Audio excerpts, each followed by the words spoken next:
La motivación es clave para poder conseguir todos los objetivos que tenemos en nuestro club. Pero, ¿cómo lo podemos hacer? El primer paso es conociendo a los socios. Y eso estaremos hablando en este episodio de Al estilo Rotaract. Bienvenidos al podcast de la AIRCA, un podcast dedicado a crecer como rotaractianos, en el que buscamos mejorar las habilidades, las competencias y el liderazgo de cada uno de nuestros rotaractianos para que de esa manera podamos fortalecer nuestros clubes y logremos multiplicar el impacto en nuestras comunidades. Bienvenidos al estilo Rotaract. Bueno, buenos días mis amigos de la EIRCA, es un gusto estar aquí con ustedes nuevamente en un episodio especial que vamos a hablar de este tema que todos los socios les interesa saber, que siempre están preguntando cómo podemos hacer para motivar un poquito a los socios. Y tenemos un invitado desde México, aunque de origen colombiano, Santiago Mejía. ¿Cómo estás, Santiago?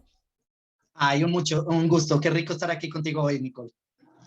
Bueno, Santiago, vamos a estar hablando de este tema. Les voy a contar a todos los oyentes del Al estilo Rotaract que a Santiago lo conocí por una presentación, me encantó y dije, tenemos que tenerlo. Y me alegró porque era del distrito 4271, pero después me dijeron, no, vive en México. Yo, ¿cómo así? ¿Cómo lo dejaron escapar? Entonces, vamos a hablar de esta presentación un poquito como para que nos cuente su experiencia a Santiago para poder seguir motivando a estos socios.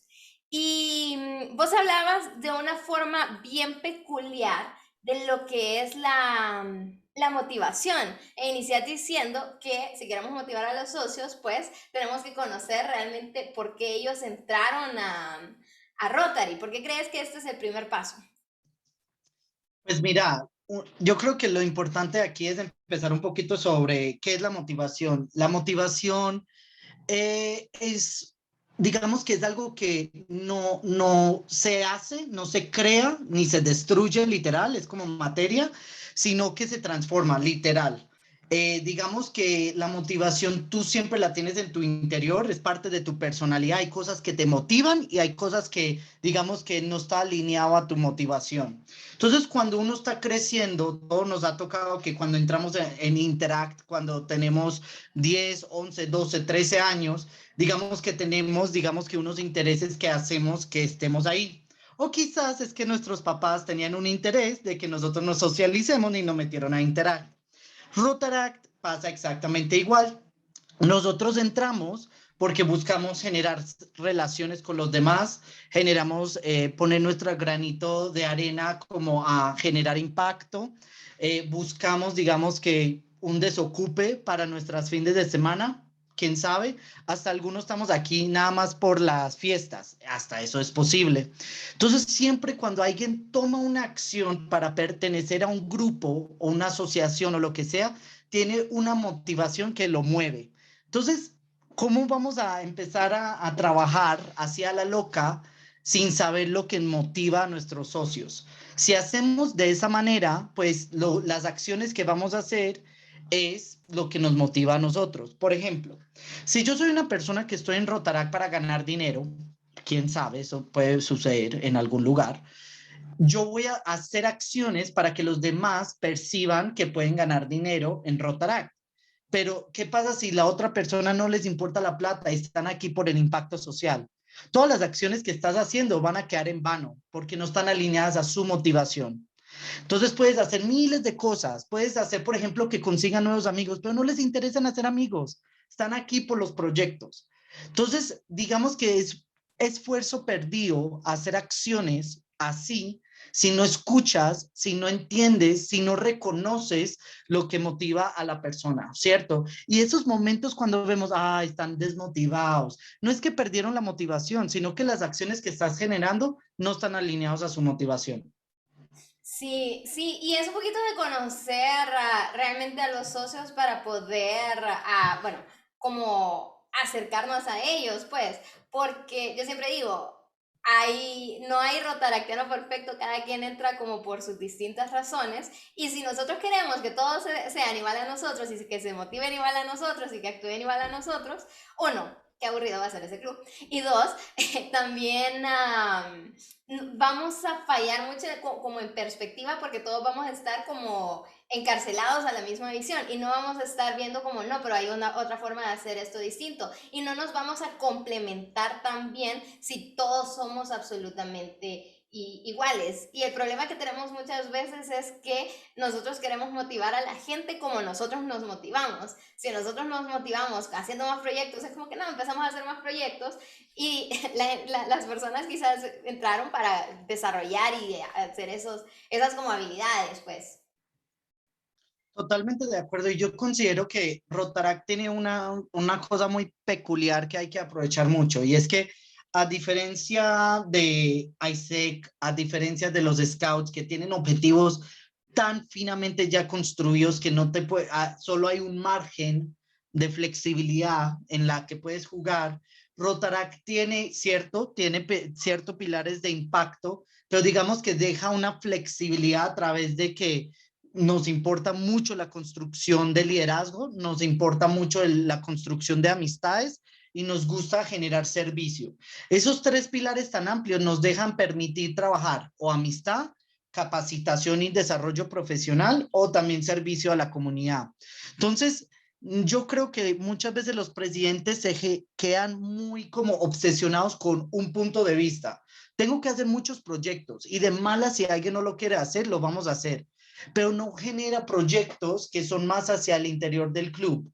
Por ejemplo, fiestas, salidas, convivencias, lugares de encuentro, ayudarles a que ese socio conozca a un profesional en su línea. No se obsesionan también con otros aspectos de la vida rotaractiana y eso es donde se genera un desequilibrio y no permite y garantiza que el club sea diverso, que yo creo que es algo que todos estamos tratando de hacer. Yo creo que muchos nos ha tocado esos clubes que todos son médicos o todos son abogados. Ahí la razón de por qué eso sucede también es porque normalmente los médicos, los abogados tienen, digamos que, gustos o motivaciones parecidas. Entonces es más fácil. Entonces hacen un tipo de acción. Entonces lo lindo de Rotaract es generar clubes diversos y eso solamente se logra cuando generas actividades que dan respuesta a los diferentes tipos de motivaciones. Sí, nosotros aquí hablamos bastante que lo que se mide se puede manejar y por ende lo podemos mejorar. Y lo que decías ahí, que a veces nos obsesionamos con cierto tipo de proyectos o hacer ese montón, creo que vale la pena tener esos indicadores siempre porque eso nos ayuda a medir, obviamente, la motivación, qué tantos socios están anotando este tipo de proyectos y cuántos anotan a estos, qué tanto hay que empujarlos que se hagan. Y a veces nosotros seguimos haciendo las cosas simplemente por hábito, no realmente porque es lo que la gente quiera. Y ahí es cuando empiezan a cansarse y a quemarse los socios porque están haciendo cosas que no quieren hacerlo.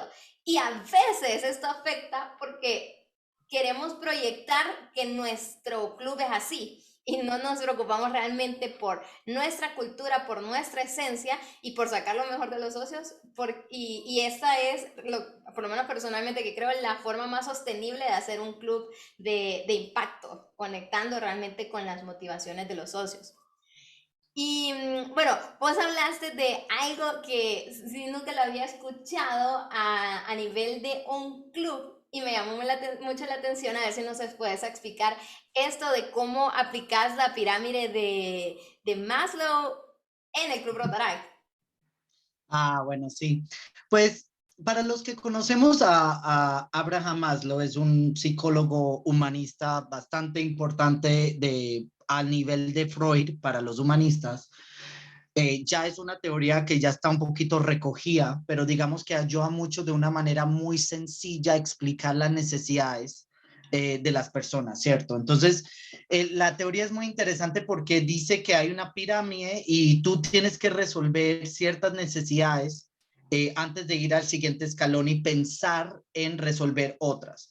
Entonces, la básica, esta parte biológica de tener alimentos, de ir al baño, de tener ta. Estas cosas que biológicamente no puede, ninguna persona está exenta a tener. Si tú no tienes eso resuelto, no hay forma de tú pensar en otras cosas. Entonces en Rotaract nosotros nos resolvemos ese tipo de necesidades. Bueno, o yo no sé, yo no estoy en Rotaract porque me van a dar comida. Algunos sí, algunos los sábados vamos para que nos den el refrigerio, es posible, es posible. Pero digamos que aunque no vayamos a rotar, vamos a seguir teniendo comida, ¿cierto? Entonces digamos que esa primera parte fisiológica ya está resuelta.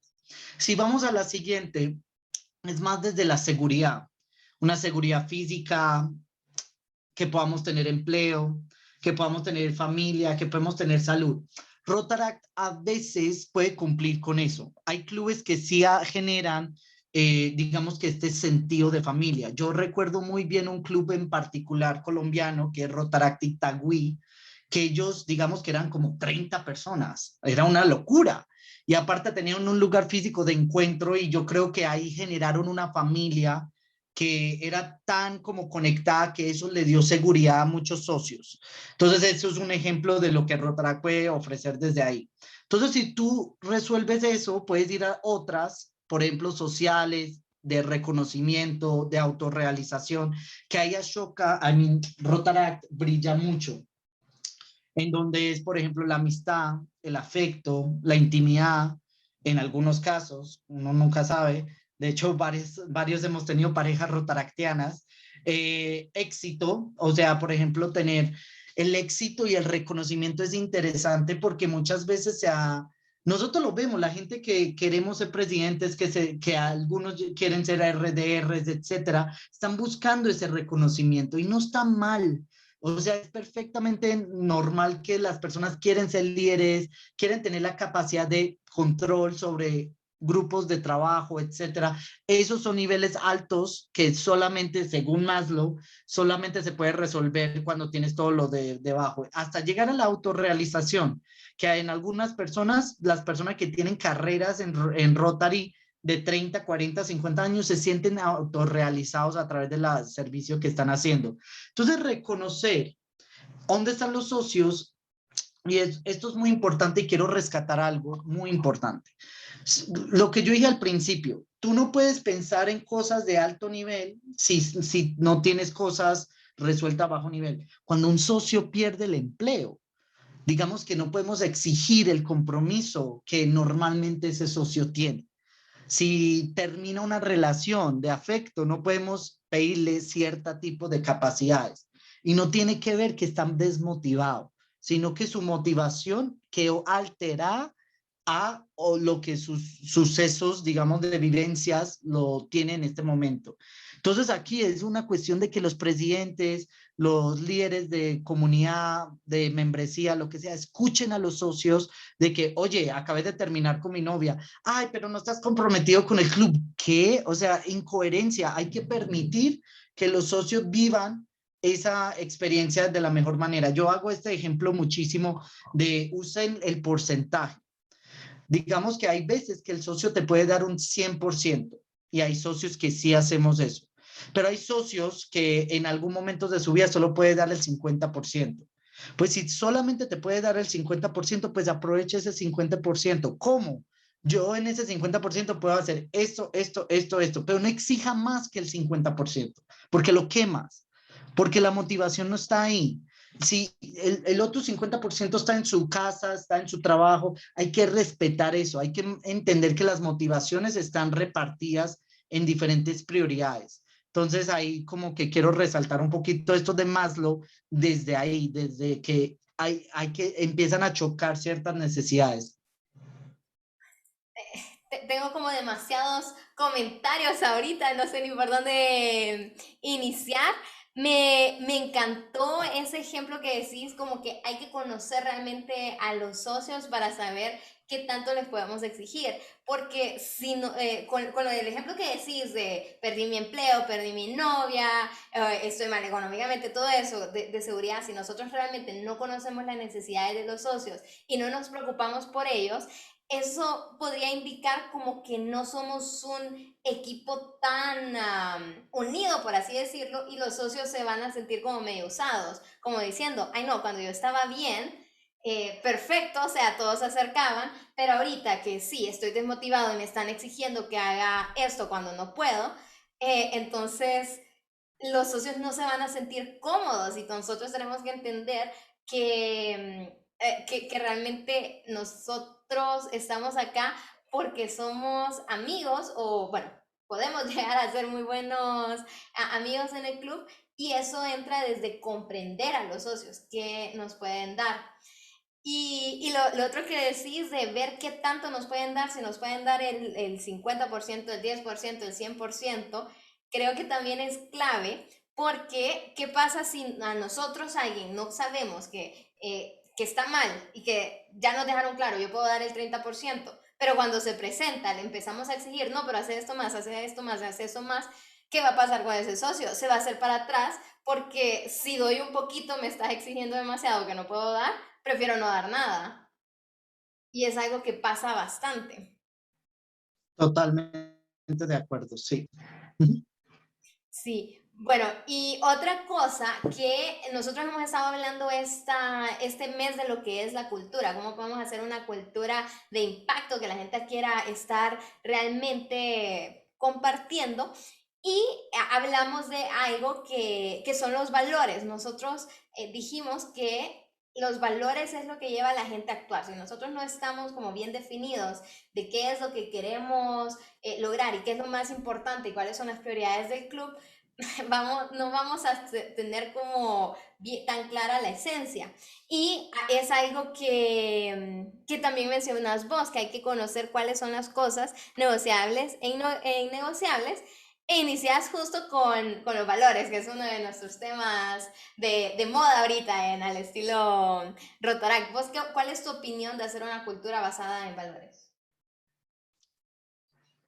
Mira, yo creo que los, esta es mi percepción mucho de Rotaract y creo que estamos en un momento muy crítico donde hay una parte, hay unos tipos de clubes que son muy obsesionados con Rotary, o sea, que son muy protocolarios, que son, digamos que hay que hacer la loa a la bandera, hay que hacer esto, te tienes que sentar acá y aquí y acá. Esos clubes yo creo que a veces han perdido un foco muy importante y es por qué hacemos esas cosas. ¿Cuál es la cultura que estamos promoviendo al ser esos protocolos? Ser líderes, ser, digamos que, de un sentido perfeccionista, o sea, hacer las cosas de manera correcta, digamos que respetar, digamos que ciertos, digamos que formas de trabajar, o sea, generar, digamos, rutina, también es otro valor. Yo creo que a veces lo hacemos solamente por hacerlo, ¿cierto? Y ahí es donde se pierde. Los gobiernos, porque a veces los totalitarios hacen ciertas reglas A, B, C, D y eso, está promoviendo obediencia, es un tipo de valor que buscan. Que no estoy diciendo que estos clubes están tratando de ser totalitarios tampoco, pero lo que sí es que hay que ser muy estratégicos y pensar del simbolismo de valores que estamos haciendo detrás de eso. Ahora, hay todo el otro extremo de clubes, que son clubes que no hacen ningún tipo de protocolo, no saben ni siquiera qué es Rotary bien, no saben los pilares, no saben qué estamos promoviendo. Eso es otro extremo que no podemos caer, porque el problema es que, ¿cuál es la identidad de un rotaractiano? ¿Qué pasa que cuando estás en la calle o en una conversación o en una situación tú digas, este muchacho es rotaractiano? ¿Qué es ser rotaractiano o rotaractiana o rotaractiané o como le digan hoy en día?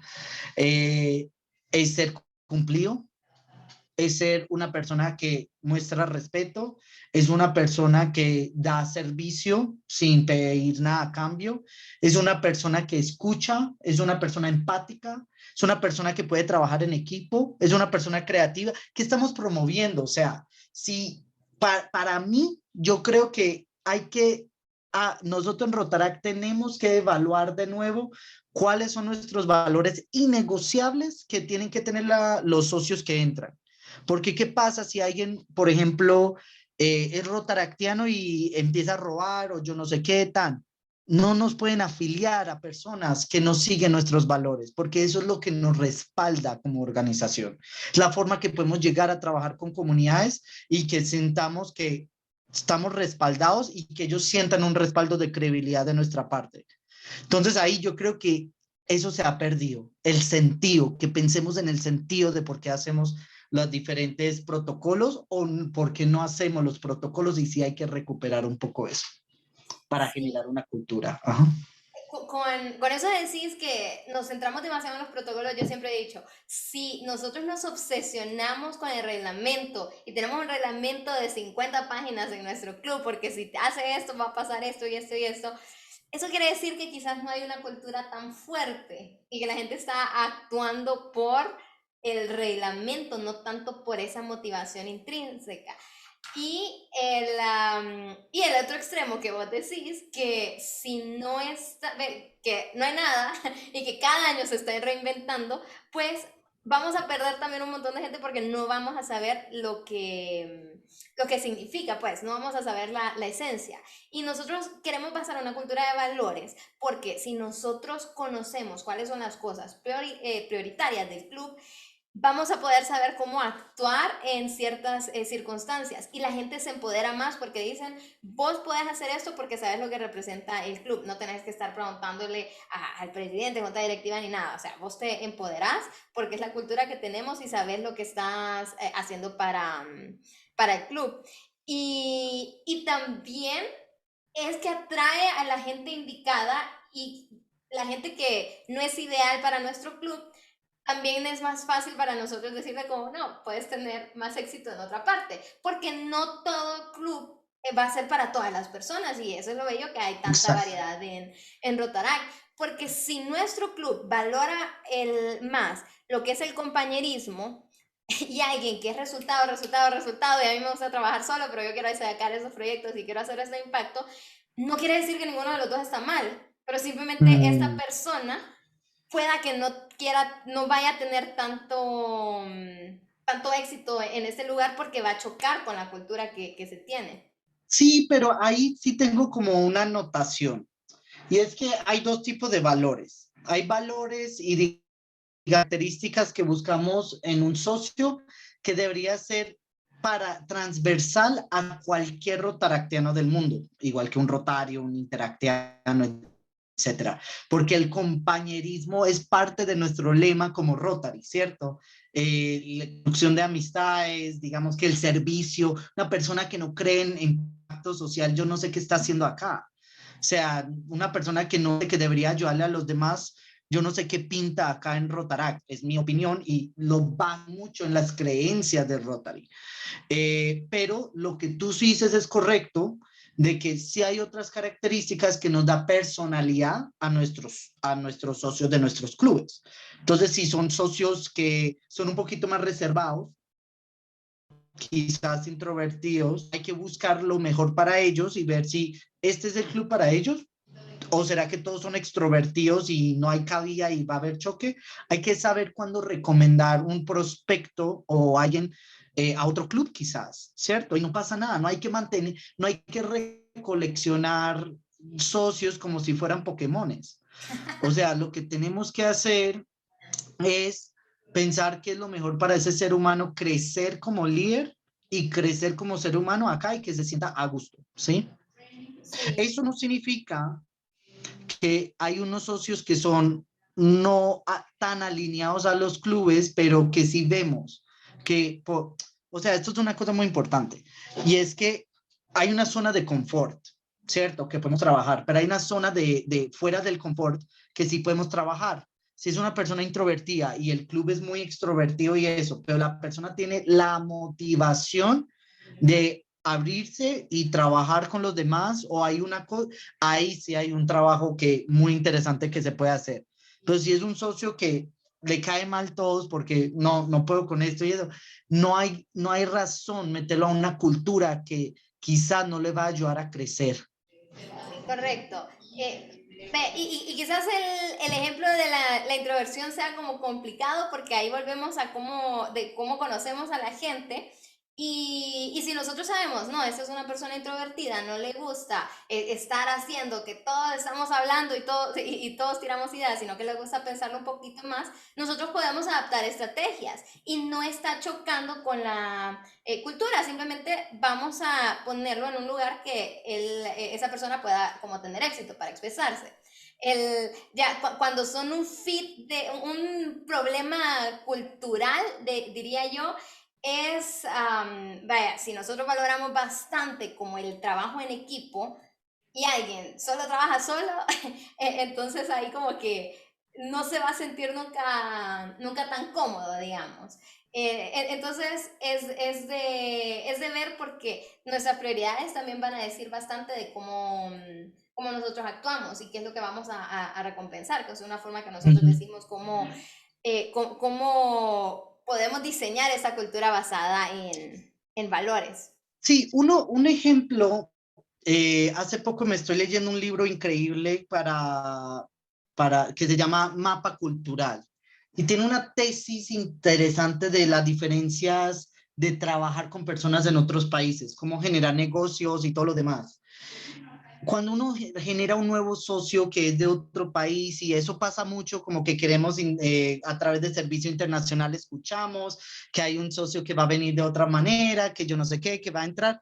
O sea, uno muchas veces que se emociona y quiere trabajar con esos, y a veces pasa que uno no los comprende, una veces no entran en la cultura del club, todo eso, y decimos, no, ¿cómo así esta persona no se está abriendo a nuestra cultura? Pero cuando hemos hecho también esa cuestión de escuchar cómo trabajan los clubes por fuera, ¿cierto?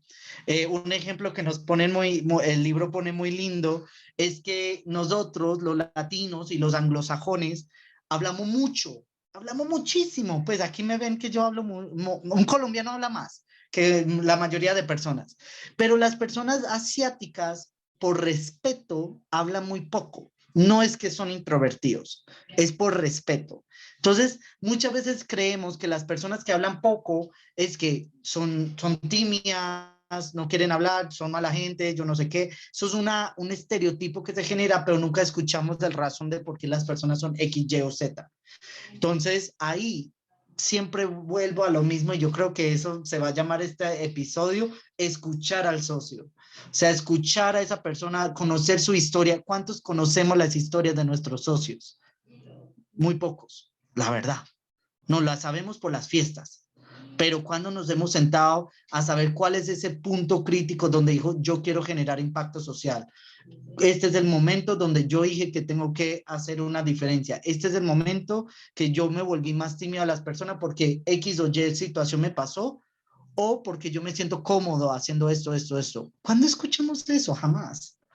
Correcto. Sí, y la cosa que estamos hablando acá no es que queremos poner a los socios en un lugar cómodo para que estén cómodos, sino que un lugar para que ellos puedan salir de su zona de confort y realmente Total. tener éxito. Pero si es una persona que hay personas que vos los desafías y los empujas fuera de la zona de confort y es como que lo toman como un reto y dicen, te voy a demostrar que puedo hacerlo. Pero hay muchas personas que más bien fuera de esa zona si lo empujas de un solo, se contraen y dejan de aportar para que no los saques. Entonces, es nuevamente conocerlos e irlos empujando como poquito a poquito, porque el objetivo acá, pues, nuestro es seguir creciendo. Y más porque es un voluntariado. Ese es el punto clave de toda esta situación. Si una persona tú la empujas fuera de la zona de confort de manera muy rápida, que se siente amenazada, así como tipo biológico, la persona lo que ocurre es que se queda amenazado si sabe que puede perder algo. Entonces, por ejemplo, en el trabajo hay personas que aguantan porque pueden perder su salario. Hay personas que aguantan porque hay un crecimiento más allá que puede ver a largo plazo. Pero cuando es un voluntariado, ¿qué pierden? Pueden buscar otro voluntariado, entonces a veces aguantan después de muchos años por sus amistades, por ejemplo.